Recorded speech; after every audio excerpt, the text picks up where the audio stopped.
হাতিয়ায় জমি দখল বুঝিয়ে দেওয়ার দাবিতে মানববন্ধন করেছে ভূমিহীন। হাতিয়া প্রতিনিধির পাঠানো প্রতিবেদন।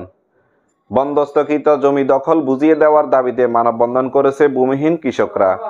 সোমবার ২৭ জানুয়ারি সকালে হাতিয়া উপজেলা চত্বরে হাতিয়া ভূমিহীন পরিবার ব্যানারে এ কর্মসূচি হয়। মানববন্ধনে বক্তব্য দেন কৃষক নেতা মঈনুদ্দিন লেলিন, সহকারী অধ্যাপক মফিজ উদ্দিন, বৈষম্য বিরোধী ছাত্র আন্দোলনের সমন্বয়ক হান্নান ইউসুফ, কৃষক জাফর উদ্দিন ও মোহাম্মদ ইউনুস উদ্দিন প্রমুখ। তারা জানান ২০১১-১২ সালে সরকার ভূমিহীনদের জমি দিলেও লাঠিয়ালরা দখল করে রেখেছিল। এখন প্রশাসনের সহায়তায় কৃষকরা জমি বুঝে নিচ্ছেন, কিন্তু কিছু মহল বাধা দিচ্ছেন। তারা দ্রুত ভূমি দখল বুঝিয়ে দেওয়ার দাবি জানিয়েছেন। আমার বাড়ি বারবার ভাঙার পরে এখন আমার বাড়ির কোনো অস্তিত্ব নাই এবং আমার কোনো অস্তিত্ব নাই, আমার ঘরে থাকার কোনো জায়গায় নেই। আমি এখন অন্য জায়গায় আছি। আমি চাই সরকার আমাকে নথি দিছে, সরকার আমাকে জমিটা মাফি বুঝে দেখ, আমি এটাই চাই। আমরা আগে ৬০, ৫৯, ৭০, ৭২, ৯৮ সব আমরা বুঝে সরকার বুঝে দিচ্ছে, কিন্তু ৮-১১ যে বন্দোবস্ত আজকে ১৩ বছর পরও আমরা বুঝতে পারিনি।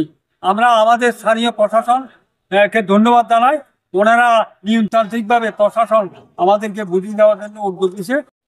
আমাদের ছাত্র জনতার বিজয়ের পরে হাতিয়ার মানুষ এই বন্দোবস্তীয় জমি বুঝে পাচ্ছে।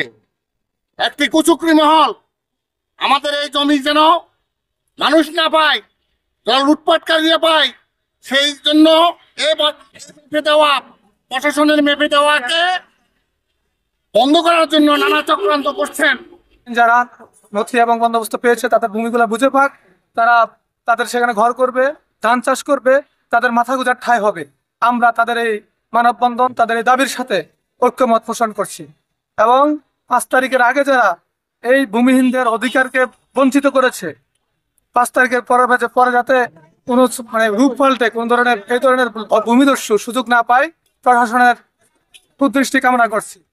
এই ছিল হাতিয়া টিভির বিশেষ আয়োজন, আর আপনাদের সাথে ছিলাম আমি আব্দুর রহমান। হাতিয়া টিভির পরবর্তী খবর পেতে হাতিয়া টিভির সাথেই থাকুন।